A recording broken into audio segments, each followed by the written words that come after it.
Hey, everybody, and welcome back to this edition of the Opposing Sideline. On this edition, I have Michael from the Vol Fanatic Show. Michael, how are you doing today? Doing a little bit better now. Just got done with our shows, so got a little bit of stuff off the chest. Feeling some better now after last night's game against Arkansas. But I did have to bring out the baseball national championship shirt just to bring some good vibes today. After last night, but doing pretty good, man. Appreciate you having me on.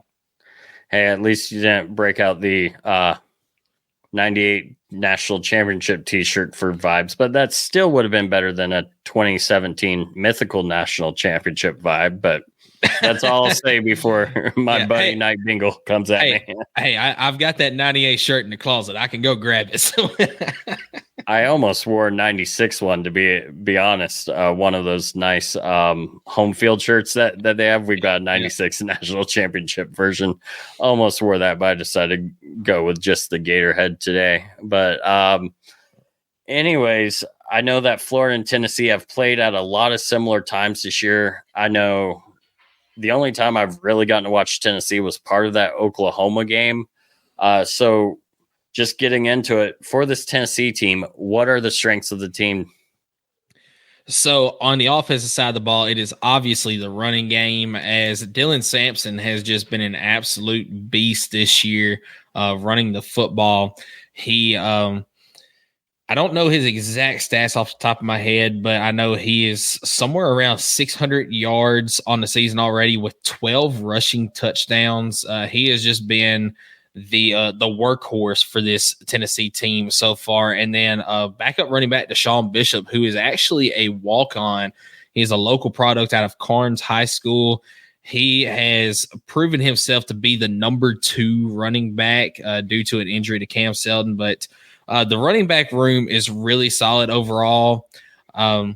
That is the absolute strength of this team. If the running game does not get going, Tennessee will not have success, as we saw last night. I told you earlier when you came on to our podcast, Tennessee had 2 possessions last night where they just did whatever they wanted to running the ball. Offensive line got great push. Other than that, Tennessee's offensive line was on skates the entire night. The running game did not get going very well, and that cost Tennessee. You also had Nico, who is one of the most talented quarterbacks in the nation last night. He just didn't look comfortable. And whether that's Arkansas's defensive scheme that they ran, or maybe he's just, not quite ready yet. He's a redshirt freshman.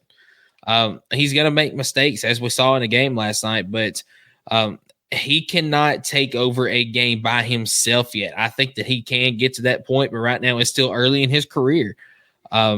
So he's going to be good for Tennessee. He is absolutely going to help Tennessee have a fantastic season this year, but it's just not he's not quite there yet. So the running game is the absolute strength. The stats here: Dylan Sampson, 587 yards on the season on 91 carries. That is 6.5 yards per carry on the season, with 12 touchdowns, as I mentioned. And he is on pace to just absolutely shatter Tennessee's all-time rushing record for a single season, which stands at 18.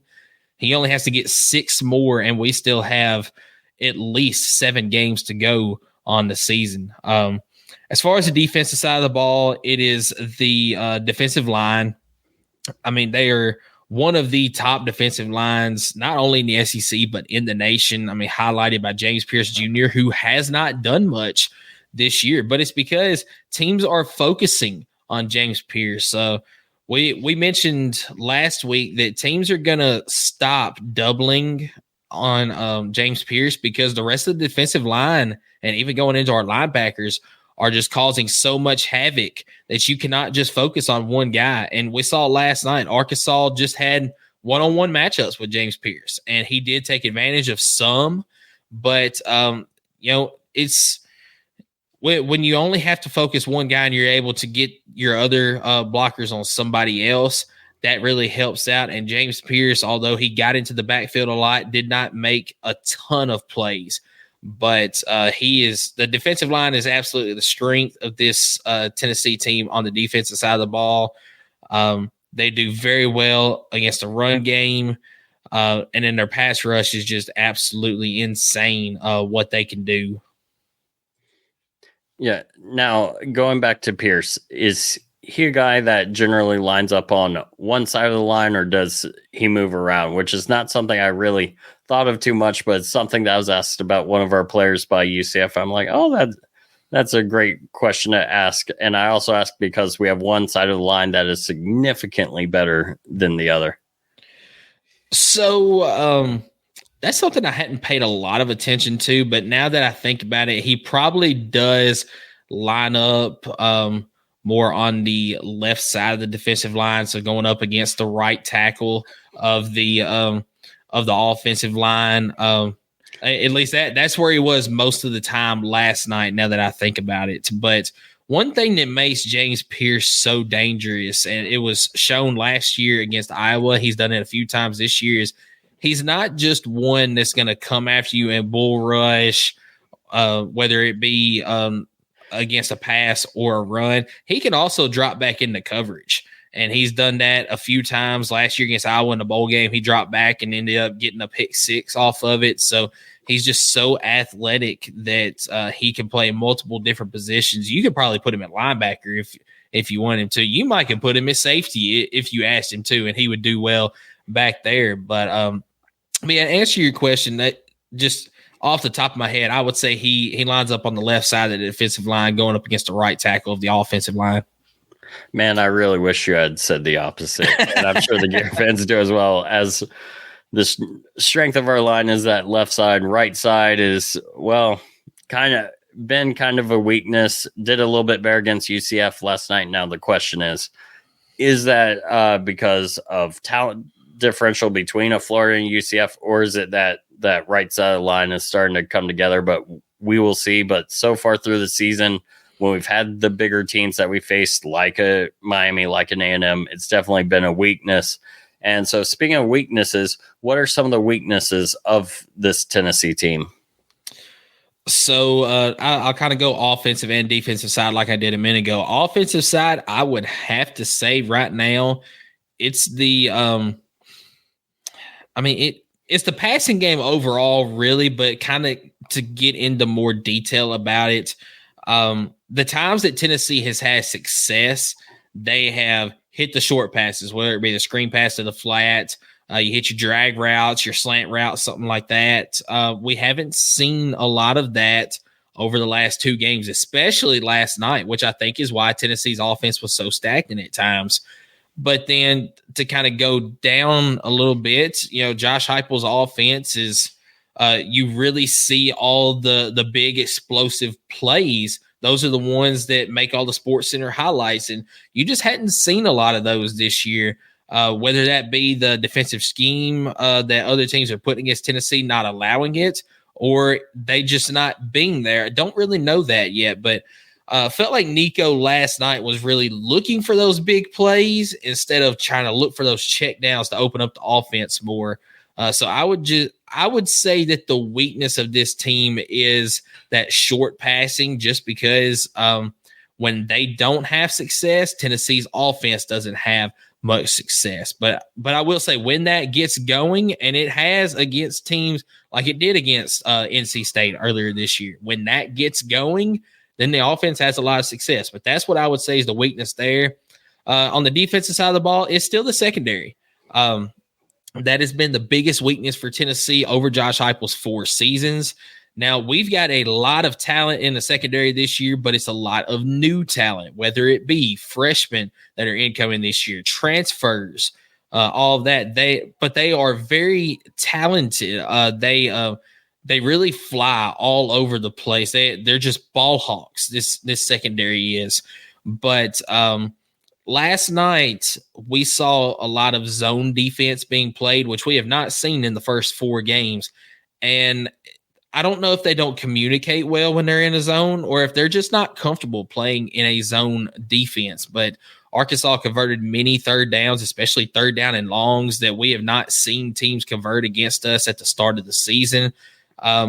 So I would say the secondary is still the weakness, although it's not as big of a weakness as I was afraid of going into the season. Okay, and if I may ask, what was Arkansas doing to pick up those? Because I didn't see much of the game until the last drive there. Were they running like rub routes, or was it anything in particular they're doing, just having success against the defense? So yeah, it was some rub routes. It was a lot of drag routes, but it was really just Tennessee beating themselves. Like there was at least 4 different occasions I can think of where you had just about everybody playing a zone, or you had one guy play a zone, one guy play a man. Like one that Skylar was talking about in particular earlier was 2 guys coming across in a crossing route there. One guy's playing man-to-man, sticks with his guy, and the other one, as soon as they get there, stops like he's trying to play in a zone and cover this guy still going across, leaving the guy wide open heading to the sideline. I believe that was on a 3rd down and a 14, and they pick it up, and the drive stays alive, and I think they ended up getting a field goal off of it. So, I mean, it was a little bit of both as far as who was doing the better thing. It was or who was causing it. Tennessee just beating themselves, but also Arkansas doing a lot of that underneath stuff against the zone that was just able to get just enough for first downs a lot of time. They've really never I can't think of one time that they really just went downfield on a passing play. It was a lot of those crossing routes, drag routes, rub routes, stuff like that they were doing that was getting Tennessee off balance. Okay, and one last, and this is a little bit just a bit humorous for the listeners here on my end of things.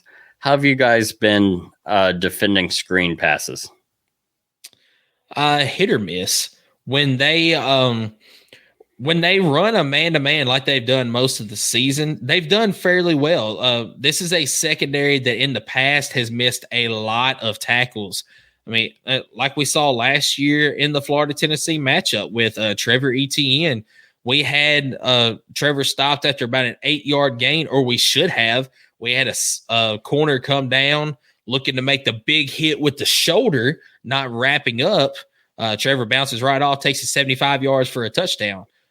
We have seen problems like that over Heupel's first 3 years that this year we're not seeing as much. Now, last night we saw more missed tackles than what we've been used to.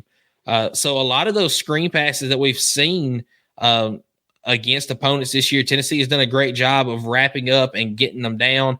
And we get a lot of our linemen and linebackers just flying out there and making plays as well if our secondary guys aren't able to make that first tackle. So they've done a pretty good job most of the season pursuit-wise. But, again, I think if Tennessee plays a zone against those screens, Florida can have a lot of success. So definitely a lot more than if we see Tennessee playing man-to-man. Okay. And so let's move into some keys for the game. Looking at the game, what would you believe some keys for Tennessee would be to win? Number 1, run the football. Your offensive line has got to get pushed to open up those running lanes. Dylan Sampson is a fantastic running back that can make his own plays out there. He can break tackles. We've seen it all season long, but that can only go so far if your offensive line is not getting pushed, as we saw last night. There was a lot of plays where he only picked up 2 or 3 yards that early in the season you would have seen him picking up 5, 6, 7 yards or more, and that was due to the offensive line not getting pushed. So that is the number 1 key in the game. Offensive line has got to get pushed to open up the running game. Number 2, at least on the offensive side of the ball, you have got to hit your short passes and not focus so much on the downhill bombs, which is what we saw Nico doing last night. He would focus downfield more, and he would hold on to the ball too long, which would result in sacks or result in him having to scramble out and try to pick up yards with his legs. So number 2 key is just focus on your underneath routes and try to let that open up the home run ball. Number 3 key, I'm going to go to the other side of the ball. Tennessee has got to do a better job in communication, especially if they play zone. I think personally they should play man-to-man against whoever they play. I think that this year they can man up against any team when it comes to the passing game. But we saw a lot of zone last night. You've got to have better communication. You've got to be able to switch off on whoever you need to, whatever routes they're running. So I think when it comes to that, it's just got to be better communication. I don't think that Tennessee is going to have any problem as far as the defensive linebackers go. Their pass rush last night was really good. The run defense was good overall for the most part. So I've got no issues there. They just need to keep doing what they're doing. But it's got to be better communication defensively. So those are three of my keys to the game for Tennessee. Okay, and if you were to have keys that Florida must do to get the upset in Neyland, what would those be? So offensively, protect Graham Mertz or DJ Lagway. I know we talked earlier. You said that it's like every third series, Lagway is in there getting his time. Just protect your quarterback. You're gonna probably have to get the ball out quick because of Tennessee's pressure. That defensive line is one of the best in the nation, as I've already said. You've got to give Graham Mertz just enough time to get the ball out. I know you said on our podcast earlier, Graham Mertz is very accurate in those short passes, not so accurate whenever he has to throw the ball downfield a lot. So I think that can play into a strength for Graham Mertz and this Florida offense. You just got to give him enough time to get the ball out to your receivers for those screen passes, the slants, the rubs, drags, whatever. You've got to give him just enough time to get the ball out. I think going over to the defensive side of the ball, it's got to be get push up front, try to force Tennessee to beat you passing the ball. Don't let Tennessee run the ball because that is their strength. You know, people say that Josh Heupel's offense is all about the pass. It's the run that sets up the pass. And if you look, it's about a 60-40 or even 70-30 split as far as running being that 70% compared to the passing being that 30% that the offense actually does. You've got to force Tennessee into passing the ball because if you let them run the ball, it's going to be a long night for your defense in the game. Awesome. Now, before I let you go, Michael, not to get too deep into it, but Florida overall has owned this series for the last 2 decades. Is there anything that might play into that mentally going into this game, especially coming off this Arkansas loss, or is this just a whole brand new year and we're ready to go with this large spread? So before the Arkansas game last night, I would have said that the history between Tennessee and Florida, especially over the last 2 decades, would not play a part into it at all. But anybody that's kind of kept up with Tennessee, the Oklahoma game was a big it was a big game, not just for Tennessee, but for Josh Heupel as well. It's the first time that he's gone back to Oklahoma since being fired as our offensive coordinator back in, I believe it was 2014 or 15, something along those lines. Tennessee came out playing with a lot of emotion in that game, ended up pulling out a close game. Emotions riding high going into the bye week, and we had players last night after the game saying we felt like maybe we didn't take the bye week and take Arkansas seriously enough. We kind of started buying into our own hype that had been given out to us. So a team that can come out and say that after a loss like they did last night tells me that absolutely they can listen to the outside noise and of people saying, well, Tennessee's only beaten Florida twice in the last 20 years. I think absolutely that could play a part into it if a team that, like I said, that admits exactly what they said after Arkansas last night, that can play into this game as well. But if you were to ask me before last night about it, I would have said no, that does not play a factor into this at all. But I think absolutely it does. Okay, and thank you again for coming on. I know earlier on your show you talked about you believe this game will be closer than maybe even some Florida fans feel, which I'm sure some will give some people hope. One last thing before we get your socials. For those who have not attended a night game at Neyland before, what is that like compared to maybe a noon or 3:30 kickoff? Well, it is just like a lot of other stadiums in the SEC. It's just a totally different atmosphere. I mean, it's something about being under the lights. You get the fireworks out there. You get the hostile crowds, the fans. You really see this at LSU, especially. But I mean, it's at every SEC team. The fans have been out there. They've been drinking and partying and tailgating all day long. They are riled up by the time kickoff rolls around at 7 Eastern at Neyland Stadium. It's just 100,000 screaming fans there. It's unbelievable the atmosphere that can happen for a night game at Neyland. And while I've still got the floor here, I'll go ahead and give out a schedule prediction, a score prediction, which I didn't do on my show. I think, obviously, being a little bit of a homer, being Tennessee, I'm going to pick Tennessee to win, but my score prediction is going to be 27-21. Tennessee has not proven to me against a formidable opponent yet that they can score a lot of points.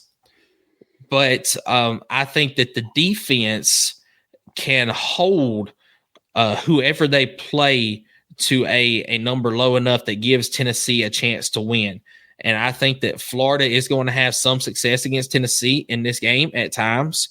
And I just, especially if Florida's defense can hold the running game just enough to make Nico have to pass the ball, I think that Tennessee will not score as many as they probably should in this game, at least as far as the numbers would probably say. But I think that earlier this week, whenever Florida was listed as a 20-point underdog, that was an absolute insult to you guys.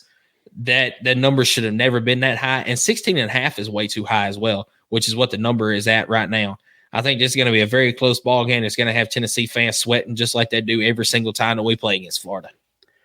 And to be honest, I think a lot of us are really enjoying that you have that belief in us, because right now we're high off the UCF win, but we're also thinking, man, this is a whole new trip on the road with the problems we've had in recent years away from the swamp. But with that said, Michael, thanks for coming on. Where can we find your work? So you can find the Vol Fanatic Show at all major streaming platforms as far as YouTube, Facebook, Spotify, and Apple. You can also find us on Twitter at Vol Fanatics 1998, obviously referencing that 98 championship as we talked about earlier. We're also on Instagram, and you can follow myself and Skylar both on our personal TikToks as well. I believe his is Vol Fanatic 343. Mine is Michael Allen 802. We're actually working with the Ohio podcast right now to have a website that is hopefully going to be up and running soon. I've got to send them some stuff in so that they can help us get that up and running. All right. Sounds good. Well, once again, thank you for joining us. And for everyone else, thank you for listening. And as always, go Gators.